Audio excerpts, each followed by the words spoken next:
Good morning, and it's a real pleasure to be here today to help open this conference. I went through the conference program in preparation for today, and I was really thrilled to see the range of perspectives that are going to be covered here. So many elements of child's well-being. I saw family violence issues, health issues, education issues, children in care, which is a particular passion of mine. And NGO service delivery, children with disabilities. So I'm anticipating a really wonderful program of work. I'm here representing Dr. Russell Wills, who is the current Children's Commissioner and couldn't be here today. And I hopefully represent some of the good work that he has been doing and leading in terms of lifting the well-being of children in New Zealand. So I'll talk to you a little bit more about that shortly. I guess the overarching purpose for today, this conference, is to sort of shine a light on the issues facing children. And for many of our children, their lives are characterised by struggle and disadvantage. That's not the New Zealand that I want to be a part of, and that's not the New Zealand that I remember. So I'm looking forward to working with people like yourselves, leaders here, to think about how we can work more effectively to support our children and young people. I think it's important to note that it's very tempting to think about children in isolation, talk about children and young people as though they sit outside of the families in which they're embedded, or the caregiving situation that they sit in, or their communities.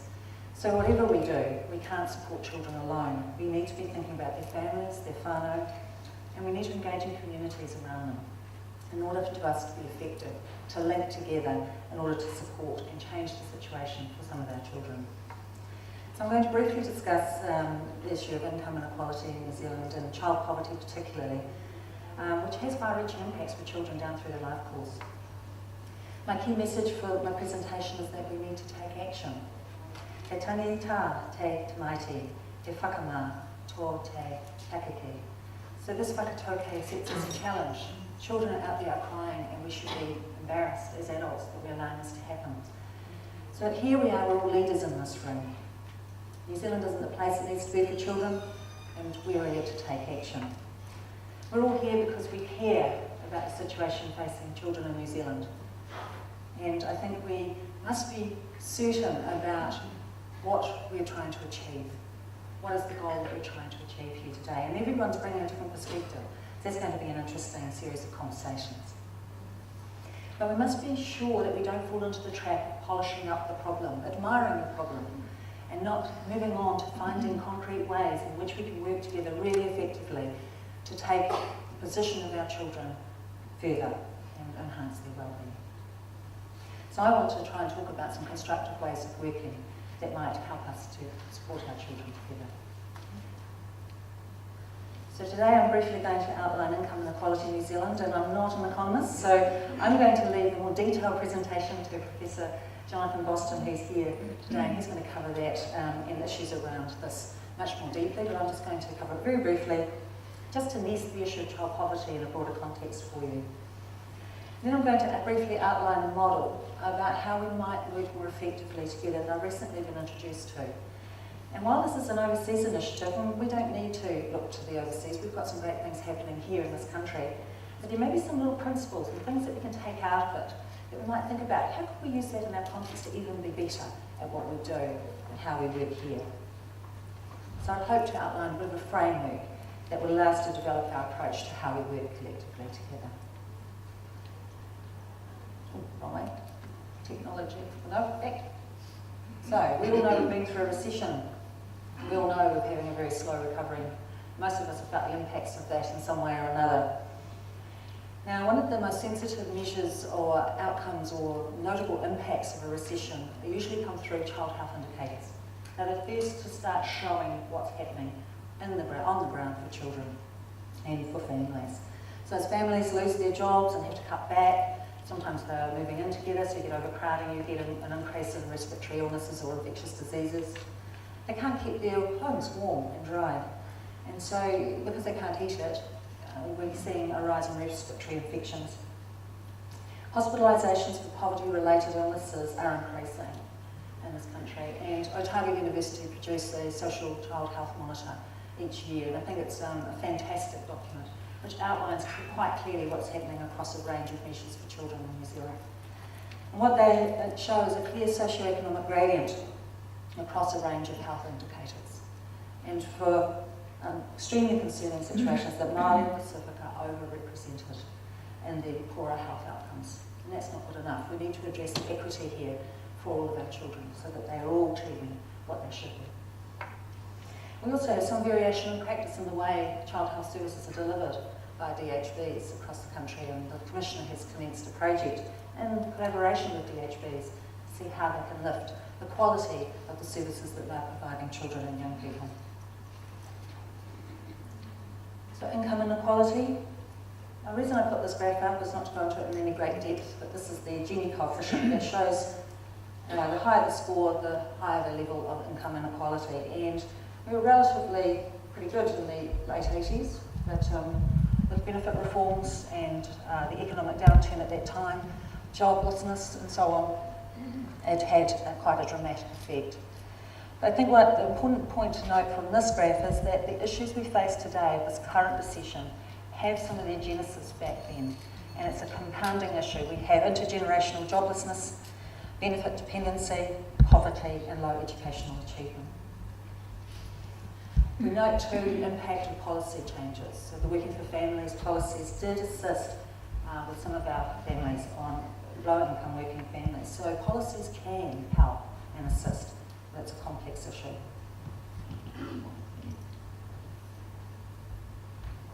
So let's just take a look at this and what does this look like for different population groups. Every census we divided into 10 deciles based on income. 1 being the highest and 10 being the lowest. It's in the reverse order to schooling system. As you can see, we're pretty evenly distributed across the top. New Zealand and European tend to be more predominantly up in the higher income brackets. If you look at the distribution, just look at the shape for Māori and Pacifica. They are overrepresented down in those lower and poorer deciles. And what does that mean? There are Māori and Pacifica children that are doing really, really well in this country. And they're spread across that spectrum. However, there is a compounding series of disadvantage that is impacting on these children. It's not ethnicity per se, it is a higher exposure to multiple risk factors, low income, benefit dependency, poor housing, that is just disadvantaging these families. So we need to do something about it. Whoops, it's going to take me a while to remember that. So what does this mean for children, specifically? Many of you will be familiar with the Expert Advisory Group on Solutions to Child Poverty that supported the Commissioner, Russell Wills, last year at the release of a report, and we have the co-chair here, Jonathan Boston. So that report was released last year, and what did it find? Well, it found that we had about 25% of children living in poverty in this country by this particular measure. 60% of the median household average wage or less after housing costs. Now, what it also shows is that we were much better, around 11% in 1986. So we have really got a serious issue here. Poverty measures include two broad ways of assessing poverty. One is around income, as I've just described. The other is material deprivation. So on a standard list of items that you would expect any child or family to be able to provide, a standard list is things like being able to heat your room, fruit and vegetables, having shoes, raincoats, ability to heat your home, etc. 20% of children are experiencing material deprivation. They're not getting those things, those basic things that we expect children to have and that we would want to have for our children. And as a mother and a grandmother, I want to know that all children, like my own family, are doing okay. So what does that mean? Well, you might have heard in the news last week, the increasing number of households that are having their power disconnected, for example. And many of those households, while they didn't determine what sort of composition they were, they will have children in them. And those children are facing a really cold, hard winter. They can't feed and cook. It would be surprising how important having power is. Our power got cut off in my home last week by accident. And it really struck me, what must that be like when you have a meter and you can't afford to top it up? And you can't turn on the light. You have to light candles, you have to think about the fire risk, all sorts of things. But imagine the impact and stress that has on these families. And that's really important to think about. How can we support these families better? And obviously, poverty is costly to the country. Whoops, it's going to take me all day to get this pointing in the right direction.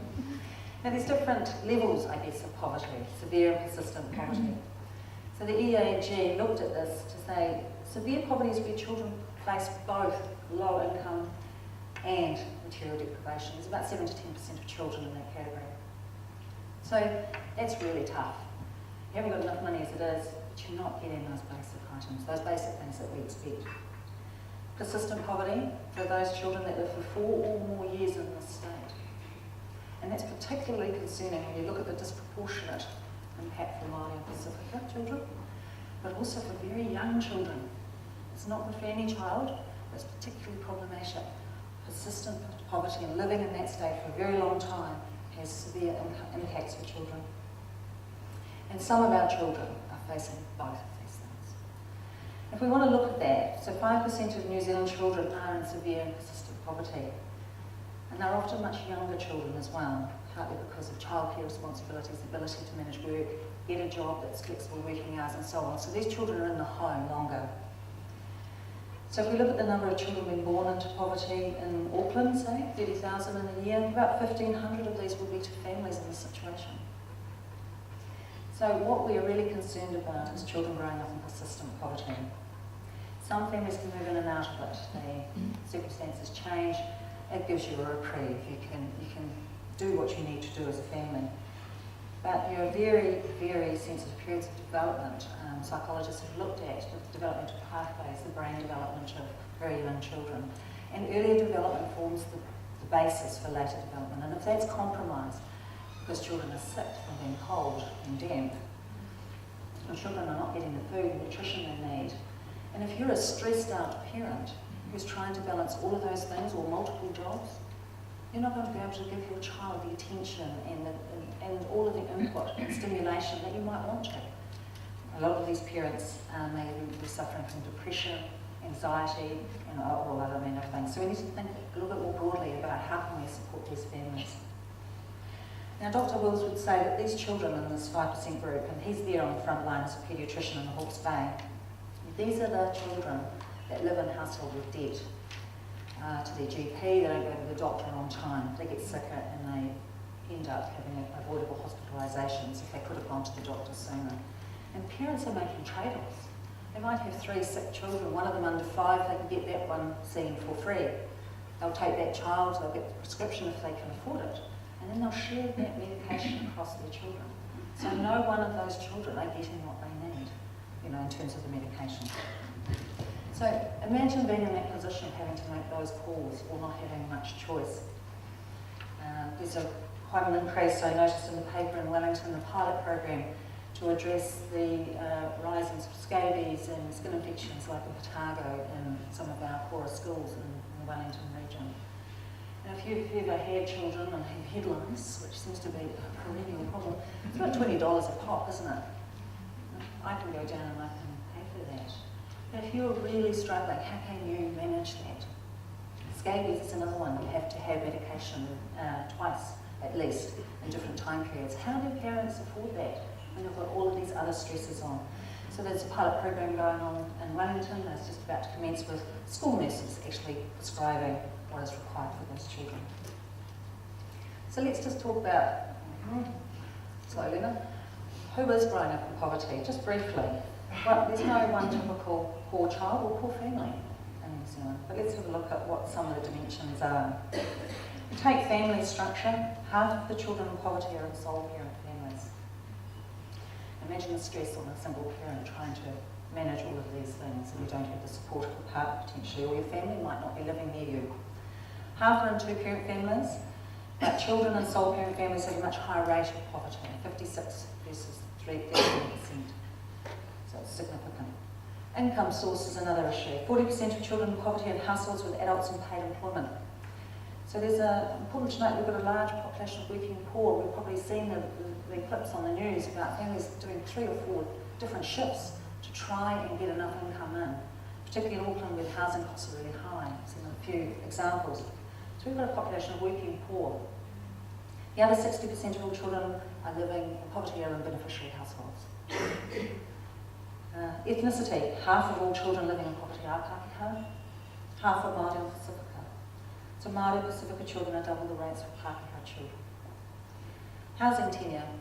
20% of children living in poverty are living in Housing New Zealand homes. And they're actually improving in their quality of late, so I'm not too worried about the quality of those homes. It could be better, but they're making efforts there. 30% live in owner-occupied homes, but concerningly 50% of children are living in private rental accommodation. And this is a real concern for us because of the quality at the low end of the market of these homes. And it's an unregulated industry, or business, if you like.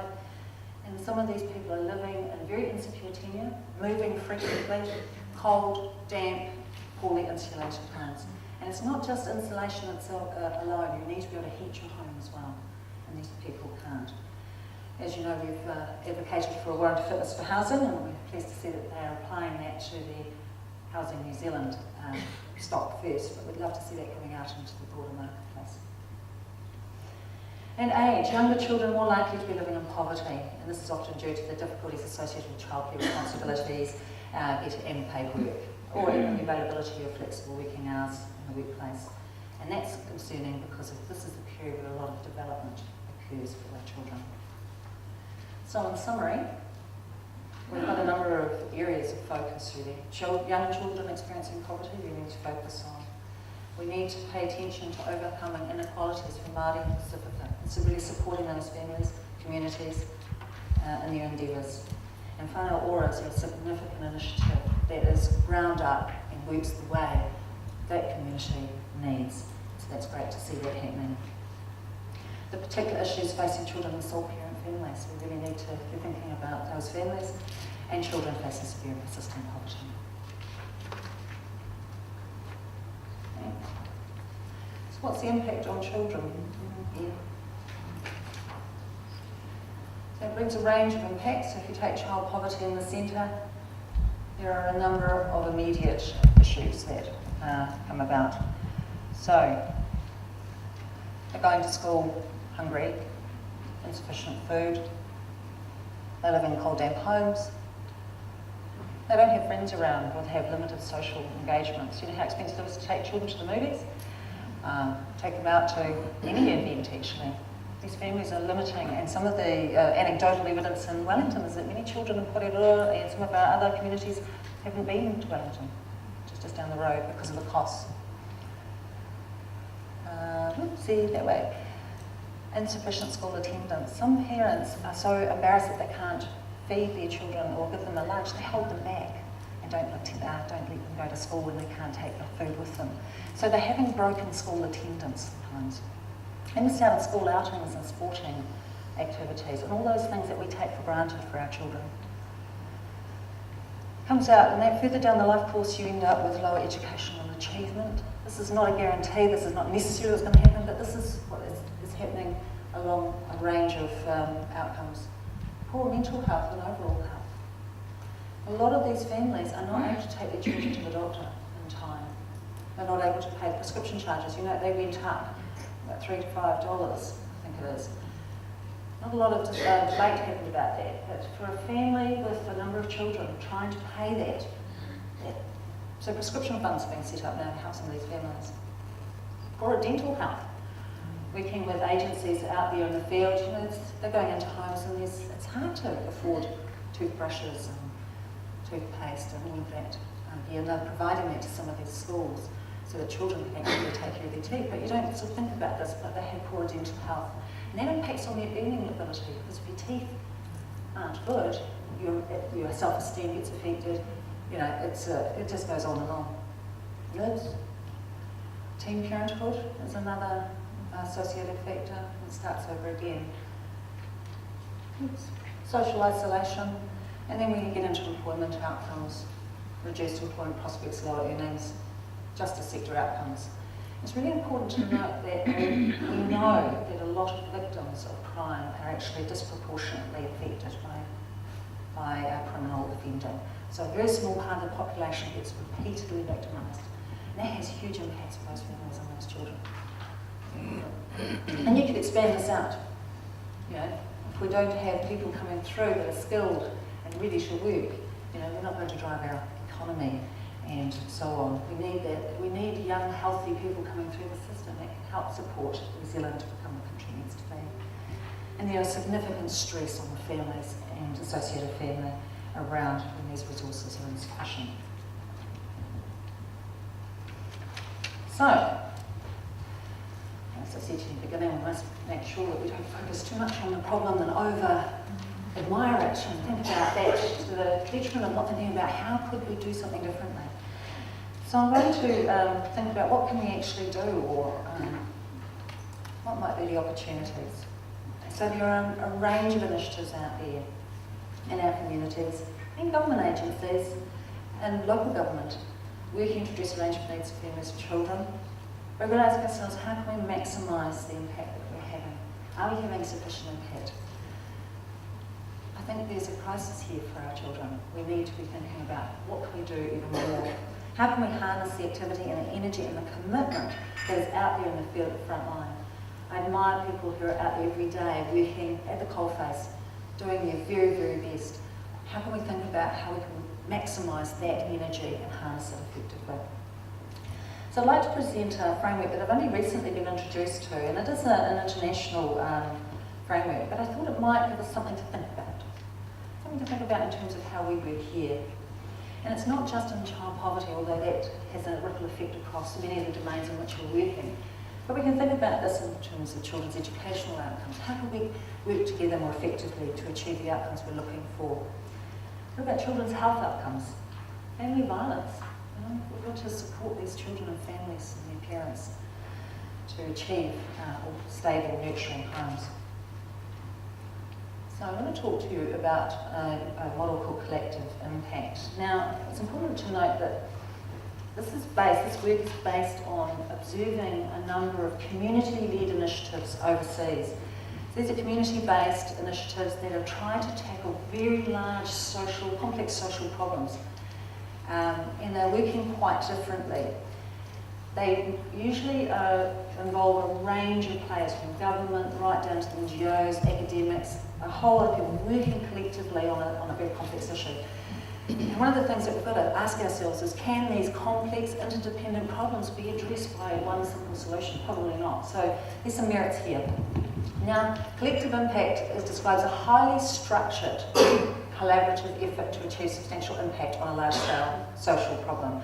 So it's not just collaboration. This model is about really putting an infrastructure around it. I just want to talk about that a little bit and see whether there's any opportunities here for us to think about what we're doing. So, oops. There we go. The first thing, now I'll go back a bit, sorry, I apologise. Stanford University actually looked at this piece of work and pulled this together, and they looked across all of these initiatives to try and say, well, what makes these successful? And there's a number of initiatives that had achieved some really great things. So there was child poverty initiatives in Canada through the Vibrant Communities. There was an environmental cleanup project in the Elizabeth River, and I think it was in Virginia. There was the child obesity program to address child obesity in an area in the States. That was really successful in reducing child obesity in that area. And there's the Strive project in Cincinnati, which is around cradle to career education support, trying to reverse the poorer outcomes they were getting in their educational outcomes in that city. And they looked across those and they want to say, well, what is it that made these successful? Because on the measures that they were measuring against, all of these projects were achieving really amazing outcomes. So they wanted to assess what they are. What did they have? What were the bits that needed to be there for that to be successful, over and above collaboration? So the first is that all of the people in that collective had to have a common understanding and a shared vision for change.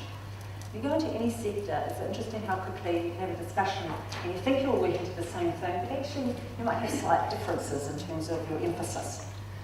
But in these particular types of initiatives, everybody has to agree a shared vision and a common understanding of the issue or problem, and they agree an approach, an agreed set of actions in order to achieve that. So that's the first thing, having a common agenda. The second thing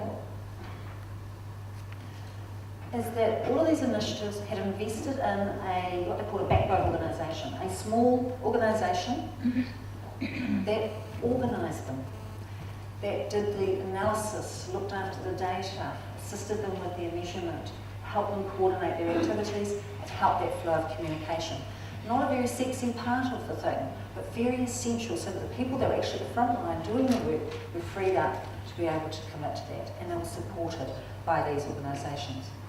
And that's going to be particularly challenging in our environment here because we know funders only want to fund for outcomes and they don't want to invest in this sort of thing. But there's some opportunities for us to think about that a little bit differently. Oops. Shared measurement. So while all of these people working in these particular initiatives all had their own unique bit to play in their skills, it wasn't about changing what you were doing. And you had to measure your own activity, so it might be health or it might be education or what have you. You had to also, on top of that, have an agreed set of shared measures that you were all contributing to. And this ensured that everybody was held to account and helped all those groups remain aligned. They could see that they were tracking against those, and they all had to commit to those measurements, supported by the backbone organisation. And we all know what that's like. We're all measuring different things, and some of our contracting in the government sector does not help us to measure in a uniform way, and often we're reporting on things that doesn't even seem to get used, or doesn't really inform what it is that we're doing. Now, participants' activities are still different and special and unique. You bring your own set of skills, you're working across your own expertise. They're differentiated but they're coordinated, and there's a reinforcing plan of action. So you all know what your bit is that's adding to that outcome.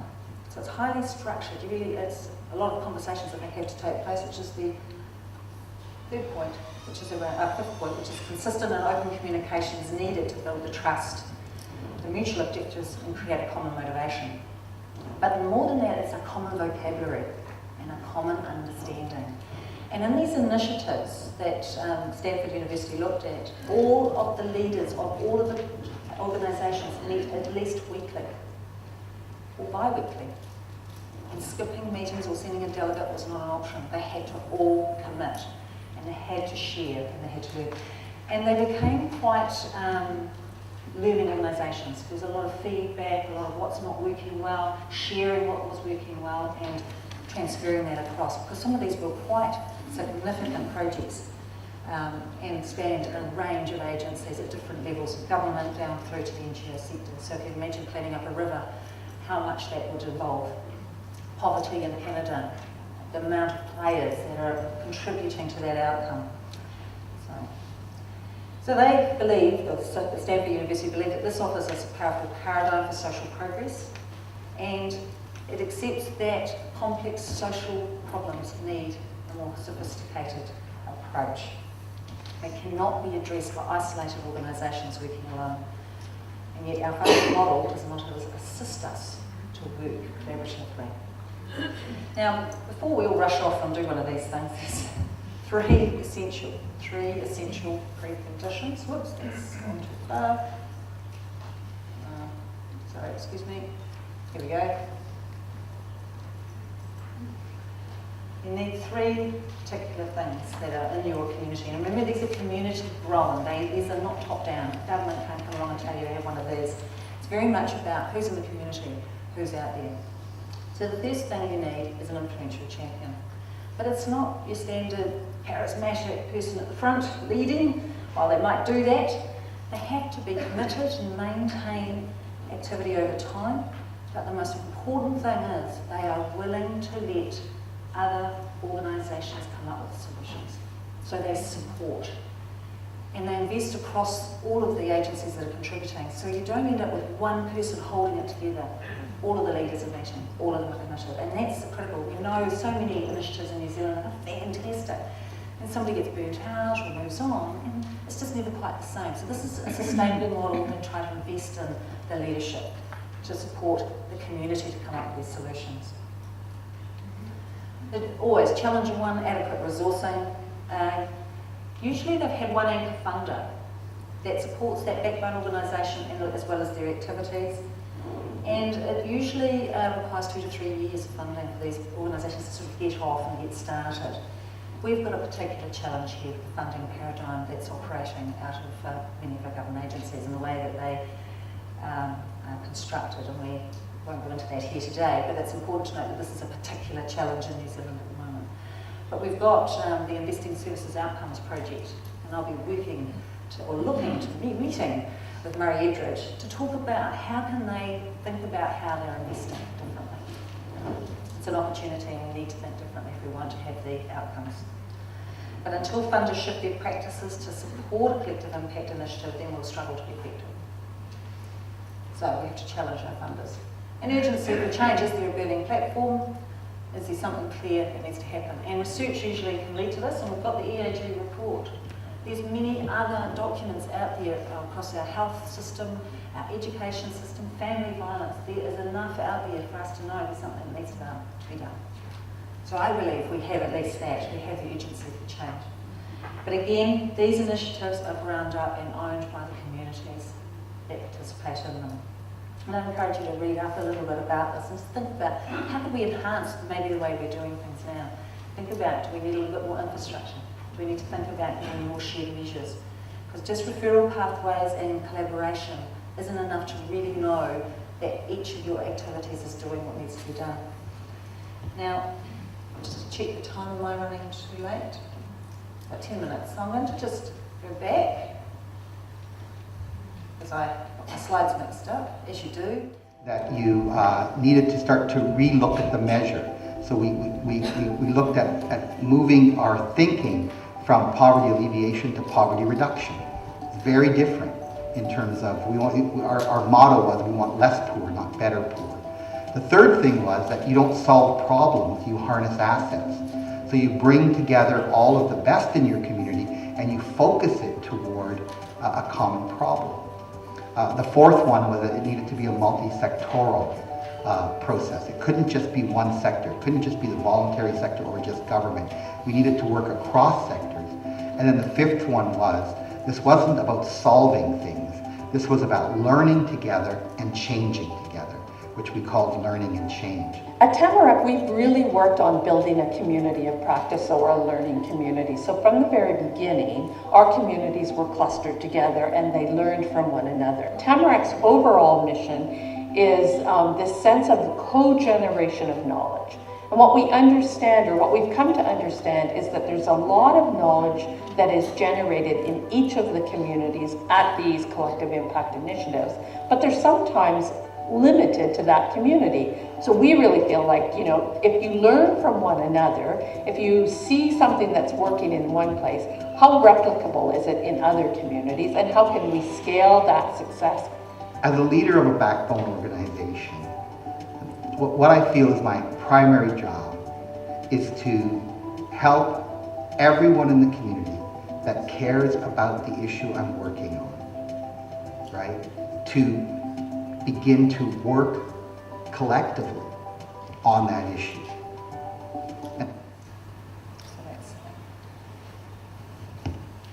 I just wanted to give you a bit of a flavour. That particular person, Liz Weaver, came out just a couple of weeks ago, and Every Child Counts had sponsored some of that, and Philanthropic New Zealand sponsored that visit. And it was really interesting talking to her and to listen to that gentleman there about what they learned. And one of the things that she said was critical was having the people that you're supposedly helping at the table with you the whole way, because they know what they need. So that didn't come through in that particular clip, but also how they learned from each other. They had to share knowledge. They had to stop sometimes and go, actually, no, this is not having the impact that we thought. How can we recalibrate what we're doing? And that continuous communication was really critical. And they've achieved some outstanding things, way above the targets that they set for themselves. And think about 2002 when they started around reducing poverty in Canada. It's fascinating stuff. Heaps of clips about it on YouTube if you're interested. And I loved the fact that this was a community-led initiative that harnessed the solutions there, harnessed the energy there, but put some infrastructure around it. And I think what we've got to do is challenge our funders. So just very quickly, I'm going to talk about what might this look like. and then I'll be finishing up. So we know there's a range of government initiatives out there, scattered across the continuum, if you like. We've got the Warrant of Fitness announced. We've got an insulation program for housing. We've got some efforts to increase the number of social housing and state housing. Moving the before school checks into the community, into Marae, for example. The targeted efforts around rheumatic fever, more trades training for Māori and Pacific children, contribution to the Kickstart Breakfast program, budget advisory support, and so on. So it's a lot of things that government are doing. There's also a lot of things that communities are doing as well. We must work together. So looking at inspiring communities work, philanthropists are really getting active in this space and are really contributing. And one of the things about collective impact is that they can often fund your background organisation for you. And that's why they were hosting that particular person from Canada. And it's really important that we think about beyond our traditional roots of funding sources and think about how could we pull together a collective that is supported in that way. And most of philanthropic funders now are really looking to invest. They're really looking to think about how can we really maximise the dollar rather than spreading it around lots of different things. Is there a way that we can consolidate it to have more impact? So it's a really good opportunity to have some conversations. So there's a range of different community activities going on. Kids Can doing amazing work and they're getting into some of the health stuff and dental issues as well as food in schools. UNICEF are working with local government, saying what is your role here in creating child-friendly cities in this country. The Southern Initiative, although in Auckland, although I understand that that's struggling a little to find its way, but isn't that a great opportunity that the Auckland City Council have put out there? Let's go and support them in that. Dunedin City Council are trying to improve their accommodation. And we've got corporate funders like Meridian who are now supporting Kids Can. So we've got a groundswell of activity. So the question is, how do we take something that's happening here and link it through? So we take a before school check or a rheumatic fever check. All these organisations, if they're all working to the same ultimate agenda and they're all sharing at least a core set of measures, they will know that their activity and their linking of that family or that child through to other essential parts of the network might achieve better outcomes than working on their own. And we need to think about going across the silos and moving into particularly to support families and whānau to do the job that they will want to be able to do for their children. Out into the community, making sure they've got the income they need. But it's more than just networking and referral pathways. I think we need more than that. We need to think innovatively about how we can scale up what we're doing. How can we link these initiatives better and more effectively? It's time to be a bit innovative and creative for our kids, I think. So we need to use the existing people and resources as effectively as possible. We need to harness that energy. We need to demonstrate the return on investment for government, communities, business, volunteers. You put your time and you want to see those outcomes, and that's what we want to achieve. And we need to be transformational. So in conclusion, it did take a long time to leave around a bit. What are the opportunities that you can leverage? When you go back to your communities, when you think about the inspirational leaders that you have out there, and you're all leaders because you're all here today, what can we do? How can we think about what we do every day to align our activities even more effectively? How can we join up our goals, think about what we're achieving? So I urge you to consider that. Think about the potential that we all have for our kids and our communities. So no matter what part of the sector you're from, or what discipline you're from, whether you're in an academic environment, or an NGO, or a government, or a local government, or a health board, we can all play our part. We need to think innovatively, and we need to take a different approach to these issues, because our children deserve it, and we need to stand up for them and to deliver that for them now. I believe there is a burning platform for change, and I'd like to encourage us all to take us to the next level. I wish you all well for the conference. I hope you enjoy the program. It looks fantastic, and I'm sure there will be many opportunities for you to network and to connect. Thank you very much.